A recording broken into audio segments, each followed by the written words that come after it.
Saudara, sejumlah makam palsu di Sukabumi, Jawa Barat dibongkar warga setempat karena dinilai meresahkan. Pasalnya, area makam tersebut kerap dijadikan tempat praktik perdukunan.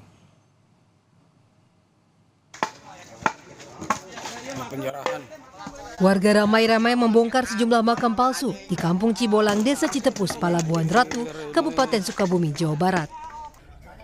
Makam-makam tersebut dibuat dan diklaim sebagai makam keramat oleh pihak yang tidak bertanggung jawab sejak 4 bulan lalu. Warga merasa resah karena makam-makam palsu itu sering dijadikan sebagai tempat praktik perdukunan. Total ada 41 makam yang berupa tumpukan batu dan tidak berisi jenazah atau batu nisan yang jelas. Warga juga membakar bangunan padepokan atau gubuk yang berada di sekitar makam-makam palsu. Kalau ini mah makam nggak jelas. Kalau banyak orang sakti mah di sini mah. Udah berapa lama sih Kang praktik seperti ini? 3 sampai 4 bulan katanya. 3 sampai 4 bulan. Ya. Sementara pemilik makam masih menjalani pemeriksaan. Dugaan perdukunan, namun masih kita dalami. Di sini terdapat juga ada makam palsu yang diduga makam palsu yang kita dalami. Sementara kita mengamankan yang bersangkutan demi keamanan dan keselamatan yang bersangkutan daripada amuk massa. Hanya dibawa dulu ya. Kita dalami dulu, kita bawa ke Mako, kan kita dalami seperti apa motif dan dia niatnya gitu. Saat ini kasus tersebut masih dalam penyelidikan Satreskrim Polres Sukabumi. Andreas Mukhtar, Kompas TV, Sukabumi, Jawa Barat. Saudara, sempat terjadi kericuhan pembongkaran bangunan liar tahap 2 di jalur Puncak Bogor, Jawa Barat terus dilakukan oleh Satpol PP. Petugas menargetkan pembongkaran terhadap 196 bangunan ilegal ini selesai hari ini.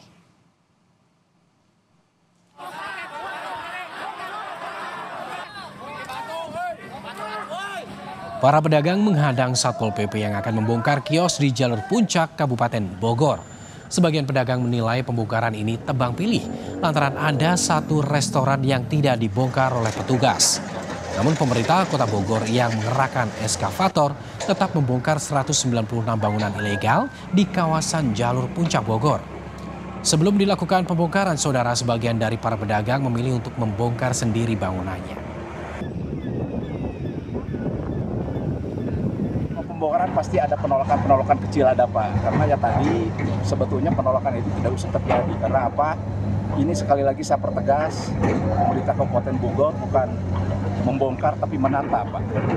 Nah, dari 196 bangunan, 90% dalam arti 94 bangunan sudah membongkar sendiri, Pak, buktinya. Kita awali informasi pertama. Saudara, demonstrasi kawal putusan MK yang digelar mahasiswa di Balai Kota Semarang, Jawa Tengah berujung ricuh.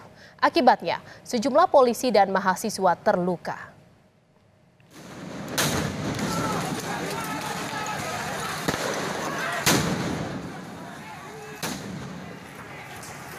Aksi mahasiswa di depan Balai Kota Semarang kembali ricuh. Massa yang sempat berhadap-hadapan dengan polisi akhirnya dibubarkan menggunakan gas air mata dan water cannon. Massa berusaha menduduki kantor DPRD Kota Semarang untuk menyuarakan tuntutannya. Aksi yang bermula damai berubah menjadi ricuh. Sejumlah fasilitas di Balai Kota dirusak.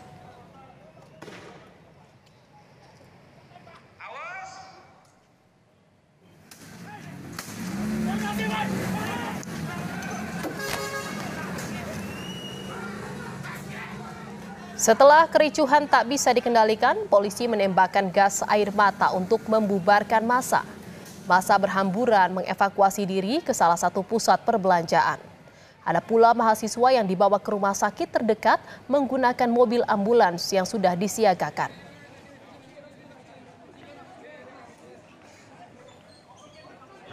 Bambu dan seterusnya, ada beberapa korban bahkan Wakassepuntal Polrestabes itu terkena tombak di kanan. Kita masih menginventarisir apakah ada korban lain selain Wakassepuntal, baik dari petugas maupun dari adik-adik mahasiswa. Mudah-mudahan korban tidak ada, hanya anggota Wakassepuntal saja. Kita berharap begitu. Nah, ini kita berupaya membersihkan adik-adik mahasiswa yang masih bertahan di ujung Jalan Pemuda.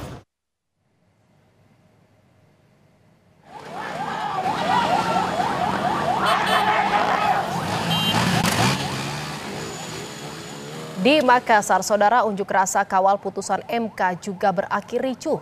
Massa yang berunjuk rasa melewati batas waktu ini langsung dibubarkan oleh polisi. Namun, massa yang tidak mau dibubarkan membalas polisi dengan lemparan batu. Massa sempat memblokade Jalan Urip Sumiharjo. Dalam kejadian ini, 1 unit mobil angkutan umum ikut terbakar. Petugas menangkap 7 orang yang diduga ikut menyerang polisi.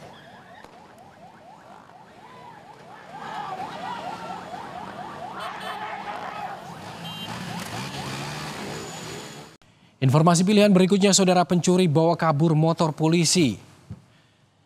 Saudara, 2 pelaku pencurian sepeda motor nekat menodongkan senjata tajam ke warga dan polisi yang sedang berpatroli. Kedua pelaku berhasil membawa kabur sepeda motor milik polisi. Pelaku saat menodongkan senjata tajam kepada warga dan polisi di Rangkas Bitung, Lebak, Banten. Aksi ini memicu emosi warga yang melihat kejadian.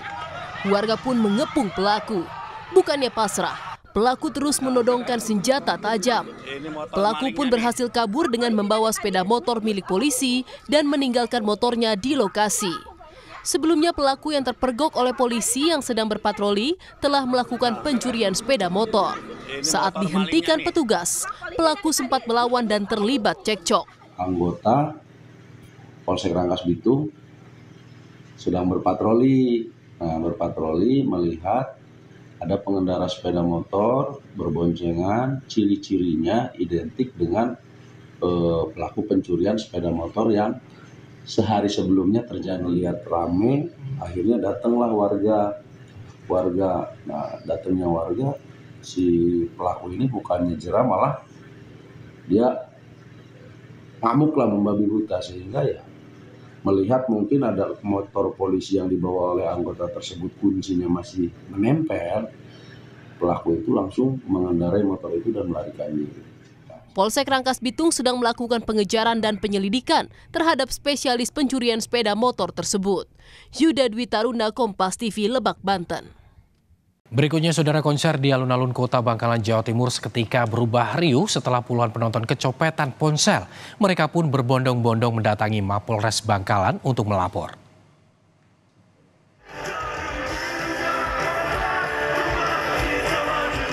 Awalnya, penonton bersukacita menyaksikan band kesayangannya Gilga Sahid tampil di alun-alun Kota Bangkalan.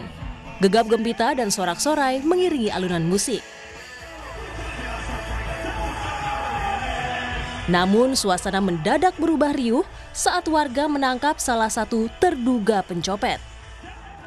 Pelaku yang sempat menjadi bulan-bulanan massa diamankan ke Mapolres Bangkalan. Konser belum juga usai, tetapi puluhan penonton berdatangan ke Mapolres Bangkalan. Sekitar 70 orang kehilangan ponsel. Bahkan jumlah korban terus berdatangan hingga dini hari.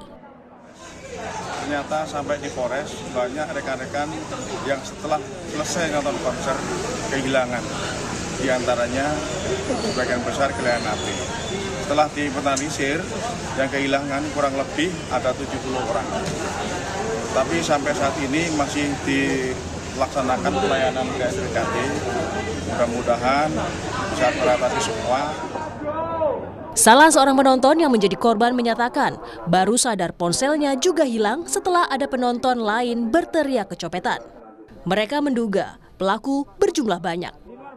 Kan ada konser musik, terus ada di tengah itu ada gerombolan kericuhan, jasa musik itu anak muda, terus tiba-tiba itu ada orang gandengan lingkaran itu, terus langsung deket ke teman saya itu, pas terus HP-nya hilang. Tiba-tiba itu HP-nya itu langsung hilang seketika bersamaan. Ada berapa HP yang hilang? 4 total. Total 4. Sama teman-teman yang lainnya ini? Yang lainnya itu kurang lebih ada 130 HP yang masuk ke sini. Yang masuk ke Polres 30-an. Yang sudah laporan ini? Ya. Yang hilang banyak, kurang lebih 100 nyampe. Bisa, rusak juga bisa. Polisi meminta para korban membawa dus ponsel mereka yang dicopet sebagai bukti untuk penyelidikan. Didin Muhyiddin, Kompas TV, Bangkalan, Jawa Timur.